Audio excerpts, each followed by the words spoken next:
Hello. चलो so आज 11वीचं state board विज्ञान यातला बायोलॉजी या सेक्शनचा दुसरा टॉपिक आज आपण घेत आहोत, systematics of living organism. Right.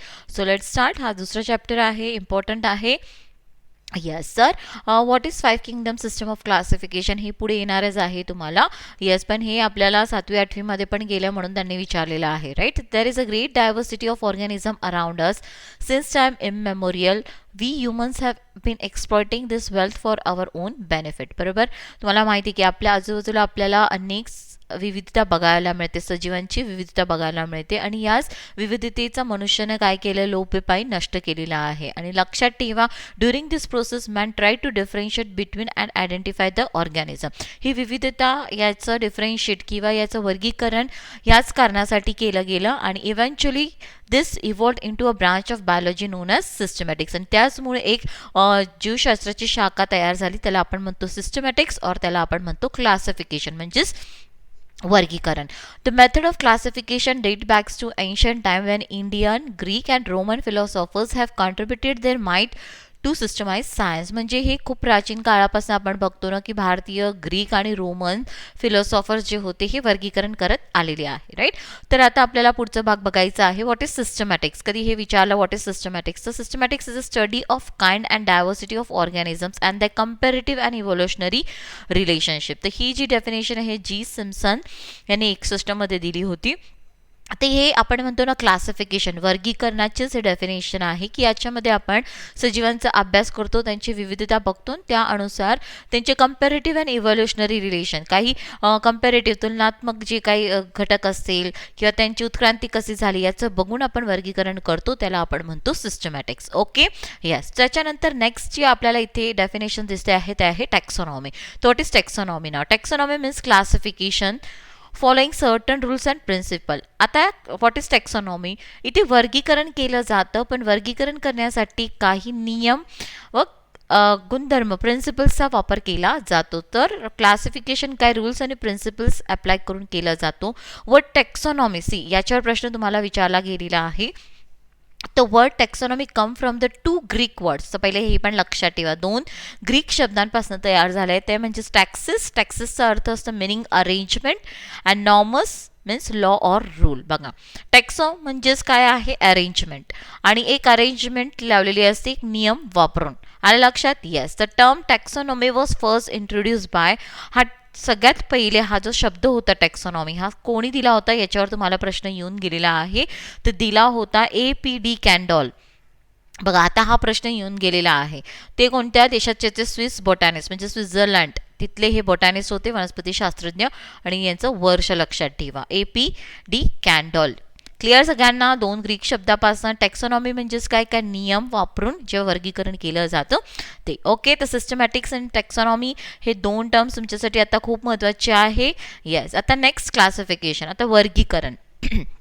आता इट इज जे आपण बघितलं ना सिस्टमॅटिक्स तेच, it is arrangement of organisms और group of organism in the distinct categories in accordance with the particular and well established plan. This classification is based on similarities and dissimilarities among the organism. इथे वर्गीकरण केलं जातं काही साम्य गुणधर्म आणि काही तुलनात्मक, म्हणजेच डिसिमिलर, म्हणजे जे काय म्हणणार तुम्ही डिसिमिलरला मराठी शब्द, की जे सारखे गुणधर्म नाही आहेत त्याला बघून, आणि जे सारखे गुणधर्म यांना बघून जे आपण प्लॅन मॅनरने वर्गीकरण करतो याला आपण म्हणतो क्लासिफिकेशन. आता क्लासिफिकेशन लक्षात ठेवा किती प्रकारे केलं जातं याच्यावर प्रश्न विचारतात. तर एक बघा, 3 प्रकारचं आपण क्लासिफिकेशन बघतो.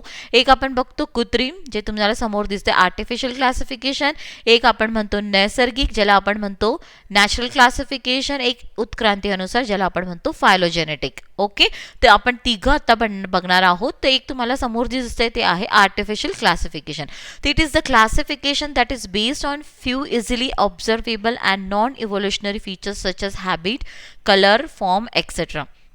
आर्टिफिशियल क्लासिफिकेशन, कृत्रिम वर्गीकरण कोणाला म्हटलं जातं, की जे तुम्हाला दिसत आहे, डोळ्याने दिसू शकणारे जे गुणधर्म आहे त्याच्या आधारावर जे आपण वर्गीकरण करतो त्याला आपण म्हणतो आर्टिफिशियल. आलं लक्षात. often irrespective of their affinity relationship with other organism. Example, linear system of classification. आणि आर्टिफिशियल सिस्टम ऑफ क्लासिफिकेशन ही कोणी दिली होती? लिनियसची. तर लिनियसने जे पण काय वर्गीकरण केलं आहे ते कशावर आहे? बाह्य जे लक्षणं दिसली त्याच्या आधारावर ही वर्गीकरण केलं. आता बाह्य लक्षणे जे आपण म्हणतो ना ऑब्झर्वेबल, जे आपण डोळ्याने बघू शकतो, जसं फुलं असतील, फुलं जसं फुलं आहेत, यात पांढरे फुलं आहेत, गुलाबी फुलं आहेत, लाल फुलं आहे. आपण रंगाच्या आधारावर काय केलं? गुलाबी फुलांचा एक गट बनवला, लाल रंगाच्या फुलांचा एक गट बनवला, पांढऱ्या रंगाचं. तर हे ऑब्झर्वेबल कॅरेक्टर्स आहे ना. यस, आलं लक्षात. आता जसं आपण म्हणतो लिनियसने काय बघितलं होतं? वनस्पतीचं वर्गीकरण जे केलं होतं ते कशावर आधारून केलं होतं? त्यांची साईज, हाईटच्या आधारावर. तर हे बघून त्याने केलं होतं ना, की डोळ्याने जे दिसत होते गुणधर्म त्याच्या आधारावर. तर असे जेव्हा वर्गीकरण केलं जातं याला आपण म्हणतो आर्टिफिशियल क्लासिफिकेशन. त्याच्यानंतर बघा नॅचरल क्लासिफिकेशन, जे मी तुम्हाला सांगितलं नैसर्गिक वर्गीकरण. तर it is a classification which is based on the objectively significant rather than being selected for convenience like artificial system of classification. Example, Bentham and Hooker system of classification. तर again Bentham आणि Hooker यांचं जे वर्गीकरण होतं हे कशावर base होतं? Natural, नैसर्गिक वर्गीकरण. नैसर्गिक वर्गीकरणमध्ये काय ना, की जे तुम्हाला डोळ्याने दिसत आहे ते, त्याचबरोबर काही अंतर्गत रचना जे असेल त्याचा अभ्यास करून जेव्हा वर्गीकरण केलं जातं याला आपण म्हणतो natural system of classification. Okay. तसंच फायलोजेनेटिक काय आहे? उत्क्रांती अनुसार जेव्हा वर्गीकरण करतात it is a classification based on the common evolutionary descent. Example, हे कोणी दिलं होतं? फायलोजेनेटिक, उत्क्रांती अनुसार एंगलर अँड प्रँटल्स क्लासिफिकेशन. तर हे लक्षात ठेवा, this is very important. Bentham and हुकरचं येऊन गेलेलं आहे तुम्हाला. आता यांचं हे फायलोजेनेटिक आहे, उत्क्रांती अनुसार यांनी वर्गीकरण केलं होतं. राईट. आता in the system of classification the term like taxa and categories are often used. Each category is referred to as a unit of classification. In fact, it represents a rank and is commonly termed as a taxon. आता हेच आपल्याला बघायचं आहे की काय हे पुढे शब्द येणार आहे त्यावेळेस डिस्कशन होईल. तर बघा आता फायलोजेनेटिक, जे आता मी म्हटलं ना उत्क्रांती अनुसारचा हा चार्ट बघा तुम्ही. ओके. फायलोजेनेटिक तुम्हाला माहिती उत्क्रांती सगळ्यात पहिली जे आपण म्हणतो पृथ्वी, आपली जी पृथ्वी आहे याच्यावर आत्ता जे आपल्याला वडाचं झाड दिसतं आहे, आपण मनुष्य दिसत आहे, इतर प्राणी दिसत, जसे पृथ्वीची निर्मिती झाली हे सगळे सजीव होते का? नाही. पृथ्वीवर सगळ्यात पहिला सजीव कोण आला होता? ज्याला आपण म्हणतो किंगडम मोनेराचे, सृष्टी मोनेराचे सजीव, म्हणजेच ते म्हणजेच जीवाणू. आणि मग उत्क्रांती होत होत करोडो वर्षानंतर जी आज आपल्याला जी विविधता दिसते आहे ही करोडो वर्षांचा फळ आहे. बरोबर. ती यानुसार. तर इथे बघा तुम्ही बॅक्टेरियाचं पण आपण हळूहळू बघितलं की आर्किबॅक्टेरिया आणि युबॅक्टेरिया. मग युकॅरियोट म्हणजेच काय की बघा बॅक्टेरिया हे प्रोकॅरियोट असतात, म्हणजे हे आधिकेंद्री न्यूक्लियस असतो, केंद्रक असतो. बरोबर. त्याच्यानंतर आर्किबॅक्टेरिया, अगेन आर्किबॅक्टेरियाज आहे, आधिकेंद्रक हे असतं, आधिकेंद्रक पेशी असते. ही हळूहळू यांच्यामध्ये अजून उत्क्रांती होत गेली. आता जो पण पेशी होती ही कशी झाली? युकॅरियोटिक, म्हणजेच यांचा केंद्रक कसा झाला? स्पष्ट झाला. पेशीमधले इतर जे अंगके होते हे अजून विकसित होत गेली. आल्या लक्षात. अशा प्रकारे काय होतं? उत्क्रांती होत गेली. याला धरून जेव्हा वर्गीकरण करतात त्याला आपण म्हणतो फायलोजेनेटिक. ओके. चलो, यातले काही जे टर्म्स आहे टॅक्सा हे पुढे येणारच आहे तुम्हाला, त्यावेळेस मी सांगेलच. ओके. चलो मग पुढे आता 3 domains of life. Again, this is very important. याच्यावर विचारलं जाऊ शकतो. It is believed that life originated on the earth in a very simple form. बरोबर. Yes, constant struggle of the early living beings give rise to more and more perfect forms of life. जसं मी सांगितलं की पृथ्वीवर सगळ्यात प्रथम आले होते जे होते जीवाणू. बरोबर. येस. आणि ते किती सिंपल होते ना, युनिसेल्युलर, प्रोकॅरियोटिक. आणि हळूहळू जसं ते जगत गेले त्यांच्यामध्ये चेंजेस होत गेले आणि प्रगत आपण म्हणतो ना नवीन सजीव तयार होत गेले. Right. This struggle and progress is evolution which leads to formation of diverse life form. आणि याच्याचमुळे जे आपण म्हणतो ना की जे इव्हॉल्युशन झालं, उत्क्रांती होत गेली, त्याच्यामुळे अनेक प्रकारच्या प्रजाती तयार झाली आणि अशी पृथ्वीवर विविधता तयार झाली. अनेक प्रकारचे सजीव आपल्याला बघायला भेटत आहे. तर कार्ल वूज, आता हे इम्पॉर्टंट आहे बघा. Carl Woese in 1990 propose 3 domains of life to classify life form. तर कधी तुम्हाला विचारलं गेलं की कोणी 3 डोमेन्स ऑफ लाईफ दिलेल्या आहे 1990 मध्ये, तर that is Carl Woese. They are archaebacteria, आत्ताच आपण बघितलं, bacteria and युकॅरिया.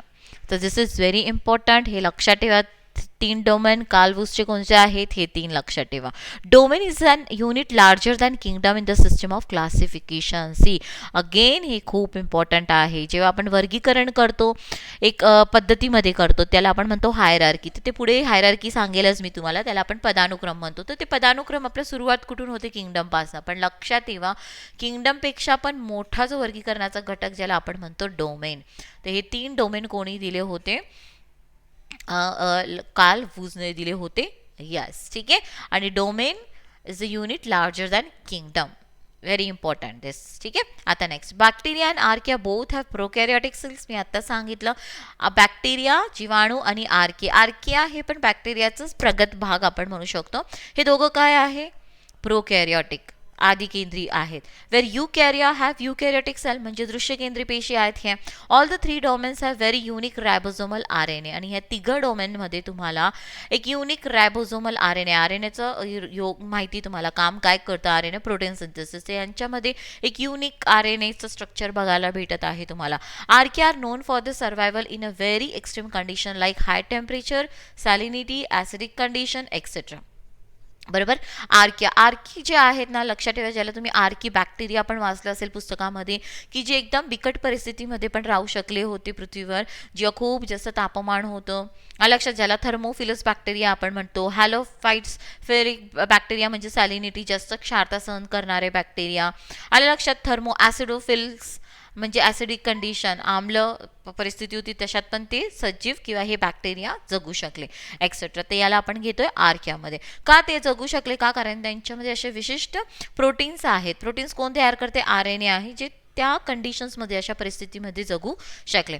Bacteria though are the prokaryotic different from archaea in a structure of the cell wall. बघा बॅक्टेरिया, आता बघा तीन डोमेन आहे ना, एक आर्किया आहे, एक बॅक्टेरिया आहे. येस, बॅक्टेरिया हे पण प्रोकॅरियोटिक आहे, आदिकेंद्रीय आहेत. हे पण संरचना जी आपण स्ट्रक्चर म्हणतो ना बॅक्टेरिया आणि आर्कियामध्ये, त्यांची रचनेमध्ये थोडं फरक बघायला मिळतं. तर हे फरक कुठे बघायला मिळतं, त्यांच्या सेल वॉलमध्ये. कुठे बघायला मिळतो, sale वॉलमध्ये.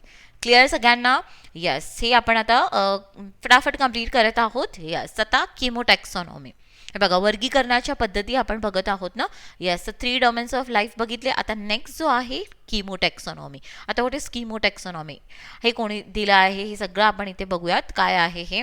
It is a method of biological classification based on the similarities and differences in the structure of certain compounds present among the organism being classified. आता इथेच जे पण वर्गीकरण केलं जातं ना, हे कशावर आधारलेलं असतं, की जो पण काय सजीव असेल ना याच्या शरीरामध्ये जे पण काय कंपाऊंड संयुगे आहेत, आलं लक्षात, या संयुगा म्हणजे जे पण केमिकल कंपाऊंड्स आहेत याला धरून वर्गीकरण केलं जातं. याला आपण म्हणतो chemotaxonomy. In short it is a classification based on the chemical constituents of the organism. बरोबर. येस, जसं इथे एक्झाम्पल बघा, archaea cell wall is without peptidoglycan and that of prokarya is with peptidoglycan. तर बघा आर्किया आणि जसं आपण बघितलं आता आणि बॅक्टेरिया या दोघांचं जेव्हा वर्गीकरण आपण केलं तर यांचं केमिकल घटक आपण काय बघितलं, रासायनिक गुण, की आर्कियाची जी सेल वॉल आहे, लक्षात ठेवा मोनेरा, हे किंगडम मोनेरा मधले सजीव आहे दोघं पण, राईट. येस, ह्यांना पेशीभित्तिका असते. येस, यांची पेशीभित्तिका असते. पण आता इथे बघणार तुम्ही, archaea cell wall is without peptidoglycan. आर्कियाच्या सेल वॉलमध्ये पेप्टायडोग्लायकेन नसतो. पण बॅक्टेरियाची जी सेल वॉल आहे, पेशीभित्तिका आहे, त्याच्यामध्ये कोणाचा समावेश आहे, कोणता घटक आहे, पेप्टायडोग्लायकेन आहे. लक्षात. आता अमंग युकॅरिया, आता बघा हे तर दोन बघितले, 2 डोमेन बघून झाले. आता युकॅरियामध्ये काय आहे, fungi have chitinous cell wall while plants have cellulosic cell wall. बरोबर. आता हे 2 डोमेन तर झाले. तिसरा डोमेन काय होता, जे कार्लवूजने दिला होता, युकॅरिया. युकॅरिया म्हणजेच काय, ज्यांचे दृश्य केंद्री पेशी आहेत, युकॅरियट्स आहेत. युकॅरियट्समध्ये बघा आपण प्रोटिस्टापासनं, सृष्टी प्रोटिस्टापासनं युकॅरियट्स बघतो. यस, फंगाय, यस, त्याच्यानंतर प्लांट, वनस्पती आणि प्राणी है ना, हे सगळे काय युकॅरियोट आहे. पण आता यांची सेल वॉल कधी आपण बघितली तर फंगायची सेल वॉल पेशीभित्तिका कशाने बनलेली असते, कायटिनने बनलेली असते. बरोबर. येस, तीच वनस्पतीची पेशीभित्तिका कशाने बनलेली असते, सेल्युलोज. म्हणजेच आपण काय केलं, इथे रासायनिक घटक घेऊन वर्गीकरण केलंय की नाही, म्हणून याला आपण म्हणतो किमोटॅक्सॉनॉमी. क्लिअर. चलो, सो नेक्स्ट पॉईंट. आता बघा, मी हे जे काही गोष्टी असं गृहीत धरते की तुम्हाला माहीत आहे की हे सृष्टी वगैरे जे आहेत, म्हणून मी हे गृहीत धरून तुम्हाला सांगते आहे. हां, लक्षात ठेवा. आता न्यूमेरिकल टॅक्सॉनॉमी. आता न्यूमेरिकल टॅक्सॉनॉमी हे काय आहे. आता पहिले तर हा पॉईंट लक्षात ठेवा की न्यूमेरिकल टॅक्सॉनॉमी हे कोणी दिलेली आहे. First proposed by Sokal and Smith in 1963. जोड्या लावामध्ये कुठे आलं तर हे लक्षात ठेवायचं आहे. आता व्हॉट इज न्यूमेरिकल. न्यूमेरिकल म्हणजे ते अंक वगैरे लक्षात येतात तुम्हाला. येस. आता इथे बघा, the system is based on the quantification of characters and develop and algorithm for classification. The basic aim for this taxonomy was to create a taxonomy using numeric algorithm like cluster analysis rather than using subjective evaluation of their properties. इथे गुणधर्म, किती गुणधर्म आहे म्हणजे quantity बघितले जाते की एवढे 10 गुणधर्म ह्या सजीवाचे सारखे आहे आणि लक्षात मग त्यांना एका गटामध्ये घेतलं तर इथे गुणधर्मांची संख्या मोजली जाते, क्वांटिफाय केलं जातं. याला म्हटलं जातं न्यूमरिकल टॅक्सॉनॉमी. तर हे दिलं होतं कोणी, हे नाव लक्षात ठेवायचं आहे. ओके. क्लॅडोग्राम. क्लॅडोग्राम म्हणजेच काय, आता आपण जे मागे चार्ट बघितला ना तशा प्रकारचं वर्गीकरण केलं जातं. सी, मी तुम्हाला परत एकदा चार्ट दाखवून देते. हां, हे क्लॅडोग्राम आहे. सी, हे फायलोजेनिक डिसेंट ना, ही जी आकृती अशी दाखवत आहे ना, हे कोणत्या प्रकारचं वर्गीकरणमध्ये आपण अशी एक चार्ट्स काढतो क्लॅडोग्राममध्ये. लक्षात आलं. येस. इथे बघा, it is a typical branching pattern. Branch होते तिथे as shown in previous page. A diagram of 3 domain of life in a cladogram. मी तुम्हाला आता सांगितलं ते 3 डोमेन है ना. बॅक्टेरिया, मग असं पुढे गेलं एक ब्रांच दाखवलेलं आर्किया आणि हेच पुढे ब्रांच गेली होती युकॅरिया. असं दाखवलं होतं, शाखा दाखवल्या होत्या. याला आपण म्हणतो cladogram. It represent the hypothetical relation denoting a comparison of organism and their common ancestors. इथे उत्क्रांती पण दर्शवते तुम्हाला क्लॅडोग्राम, हे सांगायचं आहे. ओके. म्हणजे उत्क्रांतीमध्ये की काय, comparison of organism and their common ancestors. आता हे कॉमन यांचे अँसेस्टर्स आहे ना, आर्किया, बॅक्टेरिया, हे युकॅरियाचे अँसेस्टर्स आहे. त्याच्यानं तुम्हाला ते गुणधर्म बघायला भेटतात. ओके, समजतात. तर याला आपण म्हणतो क्लॅडोग्राम. ओके. नेक्स्ट आता फायलोजेनी. What is फायलोजेनी. आत्ताच आपण फायलोजेनेटिक हे बघितलं होतं. येस. तर phylogeny it is a evolutionary relationship of the organism. It is important tool in classification and it takes into account not merely the morphological status but also the relation of one group of organism with other group of life. See, आता phylogeny म्हणजेच काय ना, की याच्यामध्ये उत्क्रांतीला खूप महत्त्व दिलेलं असतं. याच्यामध्ये फक्त आपण बाहेरून जे दिसत आहे किंवा अंतर्गत रचना याचाच अभ्यास धरून वर्गीकरण करत नाही, तर 2 सजीवांमध्ये काय म्हणतात रिलेशन आहे. उत्क्रांती होत असताना एक सजीव त्यानंतर जो सजीव दुसरा तयार झाला यांच्यामध्ये काय रिलेशन आहे, आलं लक्षात. किंवा जे ग्रुप्स ऑफ ऑर्गॅनिझम्स तयार होतात तर एक ग्रुपचा दुसऱ्या ग्रुपमध्ये काय संबंध होतो, हे सगळं अभ्यास केलं जातं फायलोजेनीमध्ये. आलं लक्षात. This system help to understand the evolution and also focus on the similarities of their metabolic function. जसं तुम्ही हे बघतात की नाही, कनेक्टिंग लिंक्स, जोडणारी दुवा आपण बघतो. यस, जगबिल प्लॅटिपस एक आहे है ना, निओपिलिना एक आहे, लंगफिश आहे, ॲम्फिबिया आणि मत्स्य या दोघांना जोडणारा जो कनेक्टिंग लिंक कोणता आहे, दुवा जो आहे लंगफिश आहे. तर या 2 सजीवांमधला रिलेशन दाखवतं ना लंगफिश.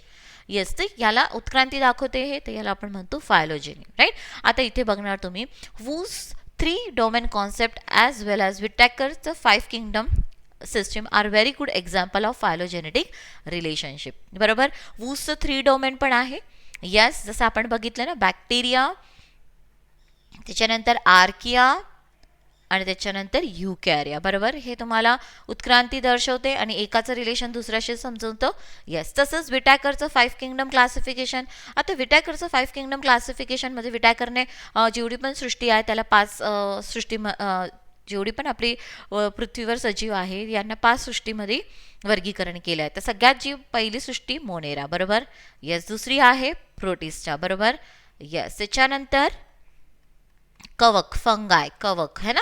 कवक नंतर येते वनस्पती, प्लांट, आणि त्याच्यानंतर येतं आहे ॲनिमल किंगडम. बरोबर. हे 5 सृष्टी आहेत.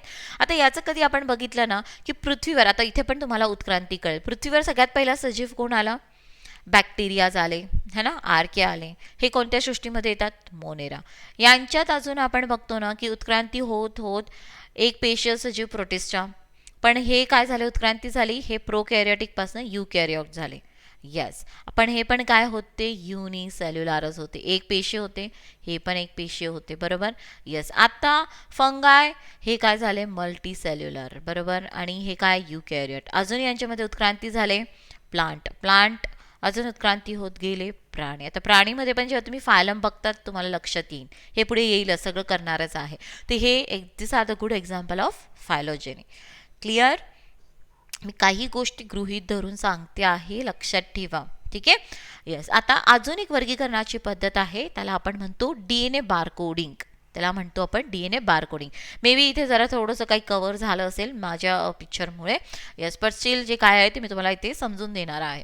DNA barcoding is a new method for the identification of any species based on its DNA sequence from a tiny tissue sample of organism under study. याचं मी आत्ताच तुम्हाला सांगते, बारकोडिंग, डीएनए बारकोडिंग. जसं आत्ता तुम्ही बघतायत ना, कोरोनाचे नवीन नवीन रोज व्हेरियंट येत आहे. आता हे कसं काय कळतं, ते DNA बघतात, RNA बघतात, त्यांचे कोड्स बघतात. आलं लक्षात, कोड्स काय असतात, जे आपण नायट्रोजन बेसेस बघतात ना, त्याच्यावरनं कोड्स ठरत असतात. आलं लक्षात. आणि याच्यावरनं तुम्हाला एक नवीन प्रजाती किंवा एक नवीन काय सजीव आहे, काय आहे हे कळतं, बरोबर.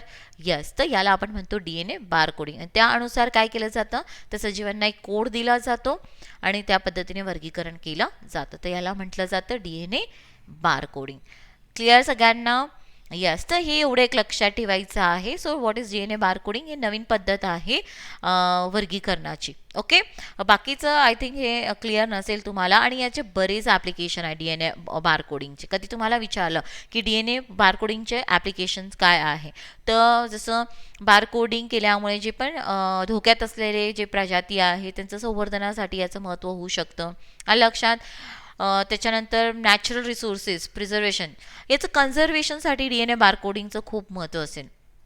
आलं लक्षात, जे आपण म्हणतो ना संवर्धन करण्यासाठी. ओके, पेस्ट कंट्रोल याच्यासाठी.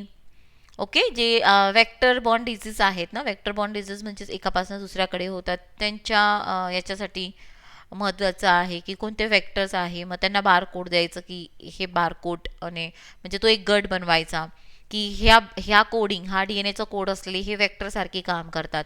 आलं लक्षात. Yes, this is called as a DNA barcoding. Okay, थोडक्यात सांगितलंय मी तुम्हाला हे. येस, आता नेक्स्ट वर्गीकरणाचे पुढचा भाग, मी जसं सांगितलं होतं की टेक्झॉन वगैरे मी तुम्हाला पुढे सांगेल हे. तर व्हॉट इज टेक्झॉनॉमिक हायरार्की, पदानुक्रम. आता हे तुम्ही वाचलेलं आहे ऑलरेडी, तुम्ही वाचलेलं असतं ना, किंगडम, फायलम, हो की नाही, संघ, हे सगळं वाचलंय की नाही तुम्ही, मी तुम्हाला ते पुढे ते पण सांगणारच आहे. तर याला आपण म्हणतो पदानुक्रम. तर taxon is a taxonomic group of any rank in the system of classification. आता टेक्झॉन म्हणजेच काय, जसं आता सांगितलं ना, आता आपण याचं लिहितो.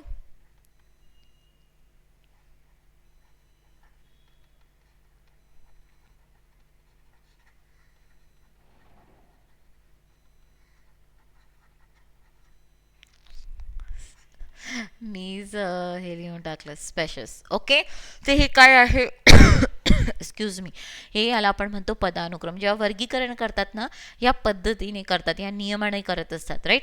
तर या प्रत्येक ग्रुपला काय म्हटलं जातं, टेक्झॉन. या प्रत्येक गटाला काय म्हटलं जातं, टेक्झॉन. आलं लक्षात. In plant kingdom each one of the following such as angiosperm, dicotyledon, polypetal, Malvaceae ही represent the taxonomic group, that is a टेक्झॉन.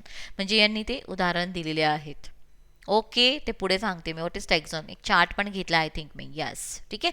टेक्झॉन C, हे काय आहे, किंगडम ही category, kingdom, phylum, class, subclass, series, order, family, genus आणि species. ठीक आहे. आता टेक्झॉन, आता किंगडम, आता इथे आपण प्लांट घेतला आहे, तर हे काय झालं, टेक्झॉन. एंजियोस्पर्म, एक एक गट जो असतो ना, याला काय म्हणतात, टेक्झॉन. वनस्पती, आता हे प्राणीचं, येस, प्राणीसृष्टी, असं प्रत्येक सजीवाचं हे एक जो गट आहे याला आपण म्हणतो टेक्झॉन. वर्गीकरणाचा पदानुक्रमचा प्रत्येक ग्रुपला आपण काय म्हणणार, टेक्झॉन, हायरार्की. ओके, आणि ही हायरार्की एक लक्षात ठेवा. कसं लक्षात ठेवायचं आहे ते एक तुम्हाला टर्म मी तुम्हाला किंवा एक सिनॉप्सिस सांगते. किड्स प्रेफर कॅन्डी, हे दोन तर याच्यात एक्स्ट्रा दिलंय, ओव्हर फॅन्सी ग्रीन सॅलड. कधी तुम्हाला हा क्रम पण विचारलं मोठ्या गटापासून छोट्या गटाकडे या, तर तुम्हाला kids prefer candy over fancy green salad. प्रत्येकाचे initials K for kingdom, T for phylum, C for class, order, family, genus, S for species. Clear सगळ्यांना? येस. तर हे चार्ट त्याच्यासाठी सांगितलं होतं की ही हायरार्की आहे. ओके, चलो पुढे आता युनिट्स ऑफ क्लासिफिकेशन. हे जे युनिट्स आपण बघितले ना आता एक एक ग्रुप, तर स्पेशीज, जीनस, फॅमिली, ऑर्डर हे काय आहे ते आपण बघणार. तर खालून सुरुवात केलेली आहे. तर what is species? Species is a principal natural taxonomic unit ranking below a genus and denoted by Latin binomial unit of classification. It is a group of organisms that can interbreed. See, this is very important. Species म्हणजेच काय की it is a group of organisms that can interbreed under natural condition to produce fertile offspring. म्हणजे दोन प्रजाती ज्यांच्यामध्ये प्रजनन होऊ शकतं यांना आपण स्पेसिसमध्ये घेतो. आलं लक्षात? It was thought to be an invisible, stable and static unit. However, in the modern taxonomy, subdivision of species such as subspecies, varieties and population are seen and given more importance. Species यांच्यामध्ये interbreed प्रजनन होऊ शकतो, त्यांना आपण एका गटामध्ये घेतो, त्याला आपण म्हणतो species. Okay, yes. So we are the human species, right. Human मध्ये इंटरब्रीड होऊ शकतं प्रजनन. येस, दॅट इज आपण स्पेशीजमध्ये आलो. आता तर हे this important, this is very important. हे जे अंडरलाईन केलं ना मी sentence, that is important, right. Yes. Genus is a taxonomic rank or category larger than the species use in the biological classification of living and fossil organism. See, genus is a group of species bearing close resemble to one another in their morphological characters. आता याच्यामध्ये जीनसमध्ये असे species की ज्यांचे morphological आले लक्षात. Morphological अंतर्गत रचना ही कशी आहे? सेम आहे, but they do not interbreed. भलेही त्यांची मॉर्फोलॉजिकल अंतर्गत रचना सारखी आहे, पण दोघांमध्ये प्रजनन होऊ शकत नाही. आले लक्षात? यांना आपण कशा कोणत्या गटामध्ये घेतो? जीनस. जसं इथे बघा, tiger, leopard, lion, all three belong to the same genus Panthera. बरोबर. सिंह, वाघ आणि लिओपार्ड, चीता एकच जीनसचे आहेत, ते म्हणजेच पॅन्थेरा. आलं लक्षात? They have common characteristics. जो तिघांमध्ये कॉमन कॅरेक्टरिस्टिक्स म्हणजे ते खूप स्ट्रॉंग असतात, दिसायला एक साम्य कॅटसारखे याच्यासारखे असतात, पण त्यांच्यामध्ये इंटरब्रीड होईल का? नाही. वाघमध्येच इंटरब्रीड होईल, सिंहमध्येच होईल. Yes, they is the same but species is different. Another example in genus is Solanum, brinjal and potato. Both belong to this genus. Clear सगळ्यांना? अंतर्गत सारखं असते पण यांच्यामध्ये ब्रीडिंग होत नाही, त्याला आपण म्हणतो genus. So this is very important guys. See, आता फॅमिलीमध्ये कोणाला घेतलं जातं? It is one of the major hierarchical taxonomic rank. A family represent a group of closely related genera. Example, genera like Hibiscus, Gossypium, Bombax are included in the same family, Malvaceae. आता हे तुम्हाला विचारलं गेलं की family माल्वेसियामध्ये कोण कोण येतात? तर genera like Hibiscus, Gossypium, Sida and Bombax. Cat also belong to the family of leopards. बघा, कॅट्स, सी कॅट म्हणते ना मांजर, belongs to the family of leopards. Tiger and lion family, Felidae, but dog belongs to different family, Canidae. Okay, similar if one of the major hierarchy closely related genera म्हणजे सारखे दिसणारे असतात. Yes, तर cat. आता बघा, leopard, tiger, lion, yes, आणि cat हे सगळे कशामध्ये येतात? कोणत्या याच्यामध्ये येणार? कशामध्ये येणार? लिओपार्ड हे सगळे फिलिडीमध्ये. ओके, आणि डॉग्स जे आहेत हे कशामध्ये येतात? कोणत्या फॅमिलीमध्ये येतात? कॅनिडीमध्ये. तर हे फॅलिडी हे सगळे लक्षात ठेवा, हे सगळे काय आहेत? एका याच्यात. क्लिअर? ॲटलिस्ट दिसायला हे सारखे दिसतात, अंतर्गत रचना त्यांच्यामध्ये इंटरब्रीड होऊ शकत नाही. हे कशामध्ये घेतात? फॅमिली. Okay, next. आता हे थोडंसं अक्षर बारीक असतील पण इम्पॉर्टंट पॉईंटकडे लक्ष ठेवायचं आहे. ऑर्डर नाव, याला कोहोट पण म्हणतात. It is a taxonomic rank use in the classification of organism and recognised by nomenclature codes. And order is a group of closely related families showing definite affinities. Order thus is a step above family in taxonomic hierarchy. Members belonging to the same order but different families may show a very few dissimilarities. See, members belonging to the same order, एकाच ऑर्डरचे आहेत, लक्षात ठेवा. But different families, families कशी आहेत त्यांची, वेगवेगळी आहेत. फ्यू, त्यांच्यामध्ये खूप कमी विविधता बघायला मिळते. आलं लक्षात? येस. हे तुम्हाला सांगायचं आहे इथे. Family of dogs and cats जो are different, they belong to the same order, carnivores. Order काय आहे हे सिंपल एक्झाम्पल आपण घेतोय, कार्निवोर्स. येस, ठीक आहे. पण यांची फॅमिली काय आहे, डॉग्स आणि कॅट्सची फॅमिली वेगवेगळी आहेत की नाही. येस, आत्ताच आपण बोललो डॉग्स कोणत्या फॅमिलीमध्ये जातो, कॅनेडी, आणि कॅट्स कोणत्या फॅमिलीमध्ये जाते, फेनिडी. आताच इथे मागच्या याच्यात बघितलं, सी कॅनिडे आणि Felidae, cats goes to Felidae. Okay, yes. पण हे एकाच ऑर्डरमध्ये आहे, दोघं पण कार्निवोर्समध्ये. Okay, yes. आता next, class. The class is a distinct taxonomic rank of biological classification having its own distinctive name. A group of higher taxonomic rank than order. Class is the assemblage of closely allied orders. Orders Carnivore and order Primates belong to the class Mammalia. Okay, असे अनेक classes एकत्रित एकाच याच्यामध्ये येतात, that is mammalia. तर मॅमेलियामध्ये काही carnivores आहेत. आलं लक्षात? Yes. Thus monkeys, gorilla, gibbons are primates. Dogs, cat, tigers are carnivores, belong to the same class Mammalia. समजतं आहे का? हे जरा मी फास्ट घेत आहे. येस, मॅमेलियामध्ये बघा काही प्रायमेट्स आहेत, जसे monkeys, gorilla, gibbons. Yes, cats, dog, tigers, हे सगळे काय आहेत, मॅमेलिया, सस्तन प्राणी आहे. ठीक आहे, तर यांचे आपण सिमिलर ग्रुप्स बनवले, ऑर्डर केलं, तर हे कशामध्ये आले, कार्निवोर्स, कारण हे मांसभक्षी आहेत. प्रिमेट्स, येस, कारण यांचा चेहरा चपटा, हे हनु काय म्हणतात याला, कपाळपाटी आहे, प्रायमेट्स. ओके, हे क्लास मॅमेलियामध्ये आले. ओके, आता division, phylum. Yes, the division is a category composed of related classes. Example, angiosperm include two classes, dicotyledon, monocotyledon. Okay, हे लक्षात ठेवा. त्याच्यानंतर सब किंगडम, ठीक आहे. त्याच्यानंतर येतो kingdom. Kingdom is the highest taxonomic unit. Okay, आणि किंगडमपेक्षा मोठा टॅक्झॉनॉमिक युनिट असतो डोमेन. ओके, तर kingdom taxonomic category compose of different subkingdoms. ठीक आहे, जसं इथे आपण बघितलं प्लांट. येस, या हा काय किंगडम आहे, याचं सब किंगडम काय आहे, क्रिप्टोगॅम, फॅनेरोगॅम. बरोबर, लक्षात येत आहे? येस, याचं फायलम काय येणार, एंजिओस्पर्म, जिम्नोस्पर्म्स, हे सगळं आपण बघतो. डिव्हिजन, येस, हे असं पुढे पुढे एक होत जात आहे. ओके, तर हे लॅडर आहे, एक प्रकारचा, एक आपण म्हणतो ना पायऱ्यांसारखं. तर हे पदानुक्रम तुम्हाला लक्षात ठेवायचं आहे का, कशामध्ये काय घेतलं जातं, इम्पॉर्टंट. ओके, आता नॉमेनक्लेचर, याच्यावर पण क्वेश्चन्स विचारले जातात. Any object that become known to human intelligence must possess a name. Yes, प्रत्येकाला नाव दिलं जातं जे आपल्याला माहीत आहे. Yes, it may not be possible or convenient to describe in order to communicate ideas about it. है ना, काय नाव दिलं तर ते लगेच लक्षात येईल ना. Yes, the art of naming the object is in a fact a science called nomenclature.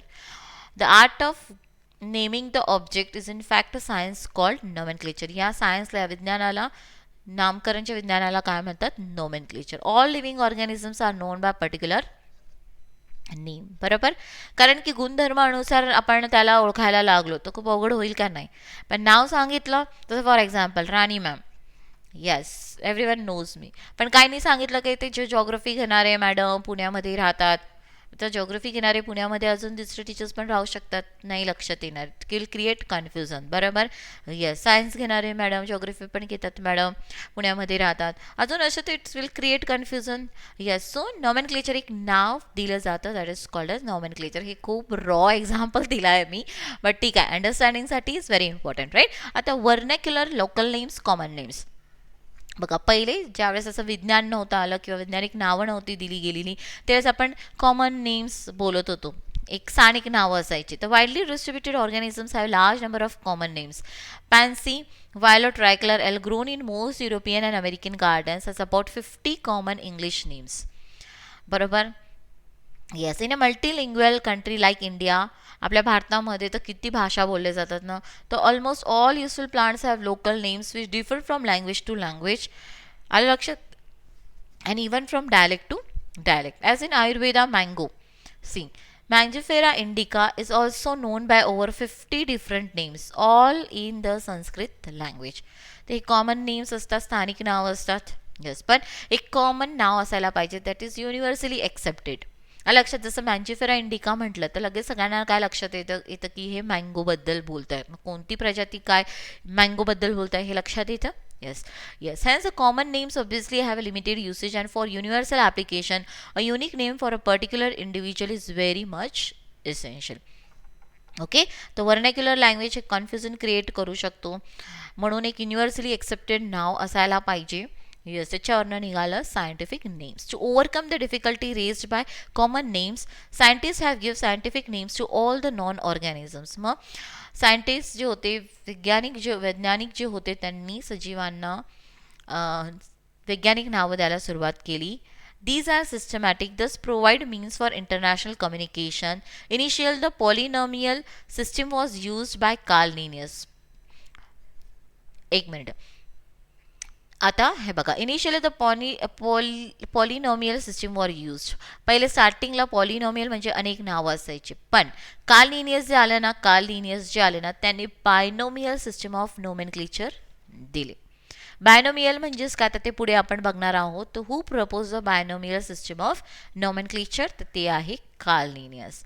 आणि त्यांनी he introduce the system in his book Species Plantarum. कोणत्या ग्रंथामध्ये हे त्यांनी दिलेलं आहे? द्विनाम पद्धती स्पेसिस प्लॅन्टरम, जी प्रकाशित कधी झाली होती? 1753 मध्ये. 1753 मध्ये. हे पण लक्षात ठेवा. तर बघा, सायंटिफिक नेम्समध्ये पण पहिले पॉलिनोमियल होते. पॉली म्हणजे अनेक नावं, पण नंतर बायनोमियल क्लासिफिकेशन कार्ल लिनियसने दिलं होतं. International code of botanical nomenclature ICBN has been set up to confirm the scientific names. तर याचं लॉंग फॉर्म आय थिंक तुम्हाला विचारलं गेलेलं आहे एकदा. International code of botanical nomenclature. So this is very important. आता त्यांच्याबद्दल बोलूयात, ठीक आहे. सी, हे बघा, बिफोर 2011च्या अगोदर the code which was set up to confirm the scientific name was ICBN, means international code of botanical nomenclature. ठीक आहे. रिसेंटली बघा, ही जी मीटिंग झाली, आलं लक्षात, International Botanical Congress was held in Shenzhen, China in July 2017. Okay, yes. आणि ही जी मीटिंग होती, ही कितवी मीटिंग होती? 19वी, 19th मीटिंग होती. इंटरनॅशनल बॉटॅनिकल काँग्रेस कुठे झाली ती? शेन्झन, चायनामध्ये, 17 जुलै 17. This code is also known as Shenzhen code. आणि याच्यामध्ये काही कोड तयार करण्यात आले नावं देण्यासाठी, सायंटिफिक नावं तयार करण्यासाठी. याला म्हटलं जातं Shenzhen code. So the old code ICBN, जे आपण म्हणतो ना International code of botanical Nomenclature, आता याच्याऐवजी आपण कोणता कोड वापरतो? ICNAFP, मीन्स याच्याऐवजी आता कोणता कोड वापरला जातो? कधी हे लॉंग फॉर्म तुम्हाला विचारलं तर international code of nomenclature for algae, फंगाय and plants. तर हे लॉंग फॉर्म लक्षात ठेवा. आणि हे कोड प्रकाशित कधी झालं होतं? 26 जून 2018. सो हे बघा, इथे तुम्ही ICBN हा लॉंग फॉर्म लक्षात ठेवणार. Yes, what is Shenzhen code? ही मीटिंग कुठे झाली होती? चायनामध्ये शेन्झन. आणि याला शेन्झन कोड हेच म्हणजेच काय आहे? ICNAFP, algae, फंगाय and plants. Okay, चलो, दिस इज व्हेरी इम्पॉर्टंट. तारखा लक्षात ठेवणार. येस, आता नेक्स्ट, आता थोडंसंच राहिलेलं. The binomial nomenclature system follow certain rules. Binomial nomenclature कोणी दिलं होतं? आत्ताच आपण बघितलं, कार्ल लिनियसने, बरोबर. आता काय नियम आहे बघा, शास्त्रीय नाव देण्यासाठी पण काही नियम फॉलो केले जातात, रूल्स फॉलो केले जातात. Excuse me. तर काय, name of organism is compose of 2 Latin और ग्रीक वर्ड्स. त्याच्यामध्ये लॅटिन आणि ग्रीक वर्ड्सचा समावेश असतो. दिस इज व्हेरी इम्पॉर्टंट. 2 शब्दाने बनलेला असतो. Yes. Generic name is a simple noun. It should come first and begin with capital letter. जसं आपण आपला मनुष्याचं सायंटिफिक नेम काय आहे? होमो सेपियन्स, बरोबर. तर पहिला हा जो शब्द आहे जीनस, कॅपिटल लेटर, आणि जो दुसरा शब्द असतो that is small letter. Okay. Specific name is descriptive adjective which should come later and begin with small letter. Okay, हे असतं नाउन, दिस इज ॲडजेक्टिव्ह. ठीक आहे. Scientific name must be underline separately if hand written and must be printed in italics. जेव्हा तुम्ही हाताने लिहित आहात तर तुम्ही त्याला अंडरलाईन करणार. असं सरळ एक सलग रेष नाही, दोघांना वेगवेगळं अंडरलाईन करणार. जस्ट तुम्ही प्रिंट करत आहात, इटॅलिक्समध्ये लिहित आहात, इटॅलिक्स म्हणजेच काय, लाईक दिस, तिरपस. प्रिंट करतात त्यावेळेस त्याला तिरकस लिहिलं जातं, तर त्यावेळेस तुम्हाला अंडरलाईन देण्याची गरज नाही आहे. Right. The generic and specific name should not have less than 3 letters and more than 13 letters. म्हणजे हे जे शब्द आहेत ना, 3 पेक्षा कमी नाही आणि 13 पेक्षा जास्त नाही, एवढ्याच शब्दांनी हे बनलेलं असेल. ठीक आहे. Usually the name of the author who name the plant or animal is also written in full or abbreviated form after scientific name. आता होमोसेपियन्स आलं लक्षात? येस. ठीक आहे. आता इथे एक एक्झाम्पल यांनी दिलं की बऱ्याचदा ज्या शास्त्रज्ञाने याला हा नाव दिलेलं आहे त्या शास्त्रज्ञाचं नाव पण पुढे दिलं जातं सायंटिफिक नेमच्या पुढे. जसं आंब्याचं सायंटिफिक नाव काय आहे, वैज्ञानिक नाव काय आंब्याचं, मँजिफेरा इंडिका. बरोबर. हे बघा, M capital I small letter. हे प्रिंटेड नाही, प्रिंटेड आहे म्हणून इथे मँजिफेरा हे इटॅलिक्समध्ये लिहिलं आणि पुढे दिलं आहे बघा एल. L लिनियसचं L. आलं लक्षात? एक तर तुम्ही पूर्ण लिनियस पण लिहू शकतात किंवा कॅपिटलमध्ये फक्त एल लिहू शकतात. तर हे दिलं एल. तर हे सायंटिस्टचं नाव दर्शवत असतो तुम्हाला. याला आपण म्हणतो सायटेशन. याला काय म्हटलं जातं? सायटेशन. क्लिअर सगळ्यांना? ओके. सो दिस इज आता कार्ल लिनियस बद्दल आणि थोडंसं, आणि मग आता पुढचं काय असेल हे सांगेल मी. Right. Carl Linnaeus classified living organism into 2 kingdom based on the mode of nutrition, whether they are migratory, sedentary etcetera.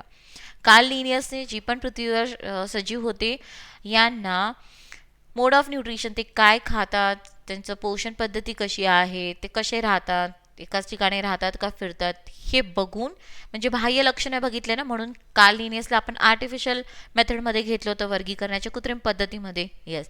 त्याच्यावरनं त्यांनी वर्गीकरण केलं होतं 2 सृष्टीमध्ये. ते म्हणजेच एक वनस्पती आणि एक प्राणीसृष्टी. बरोबर. येस.